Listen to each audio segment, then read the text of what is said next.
And we are following breaking news out of Pacific Beach right now, where a SWAT standoff is underway. Glad you're with us. I'm Eric Connert. And I'm Carrie Lane in for Netta Rampur. This is happening in the 1400 block of Grand Avenue. The standoff started after someone says a bullet flew into their home.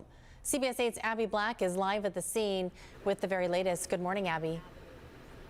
Good morning, Carrie and Eric. We're now into the 5th hour of this SWAT standoff here in Pacific Beach at Grand and Gresham. This started around 1 o'clock this morning, and police tell us that 2 men have surrendered, but they believe that one other man who's armed is holed up inside. Now, we have cell phone video of one of those men that were surrendered. You can see just about 4:30 this morning, just before we went live, there was one man who came out walking backwards with his hands up. That was the second person that police say surrendered. Again, they do believe that there's one person still inside. This started around 1 o'clock this morning. There was a neighbor. We spoke to that man. He said that he was inside his home when he saw a bullet fly through his house. He said he hit the floor. He was not injured, but that's when he called police. Now, police say that since this is still an active investigation, they've not released how this came about, why there's a man holed up who they believe is armed. We know there's still somebody inside. We do believe that they are armed. At this point in time, the Special Weapons and Tactics team, the Emergency Negotiations team are out here working their very best to try and keep the situation de-escalated, get this person to surrender peacefully. When police arrived, they did evacuate the building, but that was all. It wasn't a mandatory evacuation, so those that did not feel safe could leave their home, but they still have this apartment surrounded. We've seen the SWAT team, snipers around here, and if you are leaving this morning, you will want to avoid this area. Again, this is here at Grand and Gresham. Police have pushed us just a little bit further back than where we were this morning for safety reasons. As we learn more information and as this story develops, we will let you know right here live on CBS 8. Just about an hour ago, police confirmed to us they are still looking for the person who shot 2 people, killing one of them at a Juneteenth celebration over the weekend. It happened Saturday night at NTC Park in Liberty Station. New surveillance video captures the sound as shots rang out. We want to warn you, this is disturbing.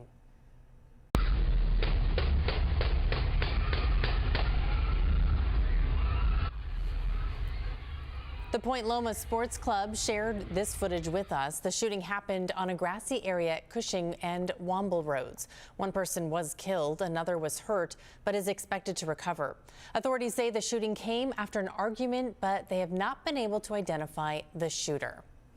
It was a violent holiday weekend across the country with over a dozen shootings since Friday. In San Francisco, 6 people are hurt after 2 shootings near Pier 39, which is a popular tourist spot. In Illinois, 1 person is dead and 22 others are hurt after a shooting at a Juneteenth celebration. Meanwhile, 2 people were killed at a music festival in Washington state. 3 more were hurt. In St. Louis, police say 10 teenagers were shot at a party. 1 of them died. And we have this heartbreaking story now to bring you out of Vista, where 2 children sadly have died. They were killed after running onto a highway to recover lost luggage. This happened just after 6 o'clock last night on State Route 78 near the Mar Vista exit. Authorities say the children's mom was driving the car when the luggage fell off, so she pulled over. The 2 children, both under the age of 12, ran onto the road and then they were hit by a car. The driver stayed at the scene, and officers say that driver was not under the influence. Right now, a search is underway at Three Sisters Falls in Julian for a 27-year-old man. The sheriff's department says he went underwater and never came back up while swimming at the falls Friday night with friends. Deputies, firefighters, and search and rescue crews are all involved in this search. And this comes a little over a week after a woman died at the falls. 48-year-old Sarah Crocker fell over the edge of a trail while trying to help a teenage girl from falling. Right now, the trail to the falls is closed as the search continues. This morning, MTS bus routes in East County and the South Bay are set to return to normal as the strike comes to an end. After more than a month, bus drivers with Teamsters 683, who are contracted by Transdev, they voted to end the strike. Now, under the new contract, workers will get 1-hour paid lunch breaks. They also will get paid double time if they come in on their days off more than once. They did commit themselves to giving us restrooms and shelters by September of this year. And that's a start. That's something we didn't have. You know, we have something to shoot for, I guess you can say. Another union is still in contract negotiations with another third-party company and continues their own strike. This impacts the minibus and paratransit services. Right now, an intersection in University City is shut down for pipeline construction work. Last night, crews closed off the La Jolla Village Drive and Town Center Drive intersection. The closure will last for 2 weeks, with crews working 24 hours a day. Now, this is all part of the city's Pure Water program, and this is just one of 10 construction projects that is scheduled. The pipelines eventually help produce 30 million gallons of purified water a day, reducing the need for imported water. And this morning, the city of San Diego has $830,000 in unclaimed money. Today is your last chance to see if some of it is yours. There's over 900 people and businesses that may be owed a refund or a payment. If the money is not claimed, it will be transferred to the city's general fund. Now, we do have a link to see if you're on the list at CBS8.com. Just click on the help button. This morning, the family of a Juneteenth pioneer in San Diego is now looking for their patriarch's body more than 20 years after he was buried. They are suing Greenwood Memorial Park and Mortuary after discovering that Sidney Cooper Sr.'s remains are missing. Sidney's wife, Thelma, died in March. She was supposed to be buried next to Sidney. When it came time to lay her to rest, Sidney's body and casket were nowhere to be found. The family has been praying to an empty lot for 22 years. As Sidney Cooper is still lost as we speak.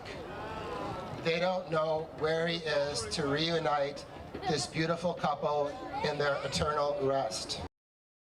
Attorneys for the Cooper family are suing the cemetery and its parent company to find Sidney's remains and compensate the children for damages.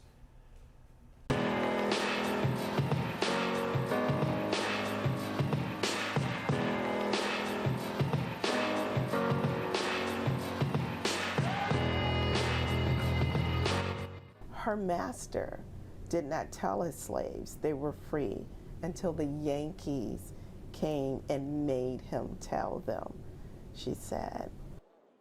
Today is Juneteenth. The holiday marks the date in 1865 when Union troops arrived in Galveston, Texas to announce all enslaved people were free. It was nearly 2 years after the Emancipation Proclamation. And celebrations were held across San Diego over the weekend. There was a Black Biz flea market at the World Beat Cultural Center.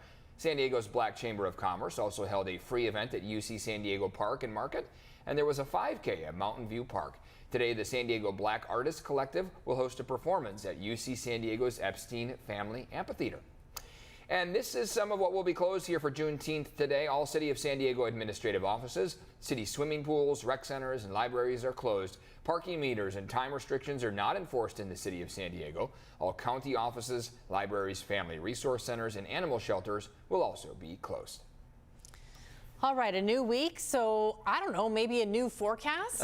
That's what we've been saying for about 8 weeks now, hoping. I tried, everybody, I tried. No, June gloom is back, but as we were saying, it will only be a matter of weeks before July Fry. True, is enjoy what we're the experiencing. Calmer average temperatures now. And it seems like even by next week, really a full week from now, we could already be in that warmer than average range. But for most of this week, we're going to be seeing what you just saw out there from that live look, Mount Soledad. Cloudy skies here on our Monday. Clouds are going to pull back by the afternoon, give us some sunshine. We're going for 70 along the coastline, 73 inland. So we have that mix of sun and clouds expected in the afternoon forecast. And that's what we have to look forward to pretty much every day this week. Those temperatures are going to peak cooler than normal. And that is especially thanks to that strong westerly breeze. You'll notice the breeze across the mountains and deserts. That's where gusts are going to be picking up to the 30, 40, and in some cases near 50 mile per hour range. However, along the coast and inland, what you'll notice is the cooler than average temperatures in that marine layer. And that is also thanks to that strong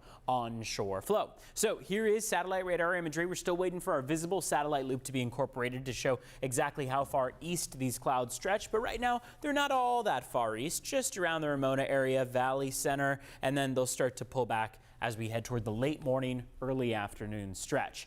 Looking at the weekend that we just rounded out, it was a comfortable one out there. Friday, we made it to 72 degrees. We started the cool down from there as a trough of low pressure moves in. That trough is going to allow us to peak cooler than average again today with that marine layer present. But take a look at Santee and El Cajon this afternoon, 75 as that forecast high, and then you head to La Jolla and PB and you're in the mid 60s out there. 71 for San Diego and National City, 69 in Chula Vista, taking you up the coast to North County. Oceanside 71 this afternoon, 66 for Encinitas, 68 for Solana Beach, and 71 for Fallbrook, all the way down through San Marcos. Let's take a look at how traffic is shaping up. Right now, the border wait times from the CBP website are not all that extreme. You're at a 35-minute wait right now for the San Ysidro Port of Entry. Otay Mesa Port of Entry is a 15-minute wait as of right now. You can check in on your road conditions on cbs8.com/traffic. Eric?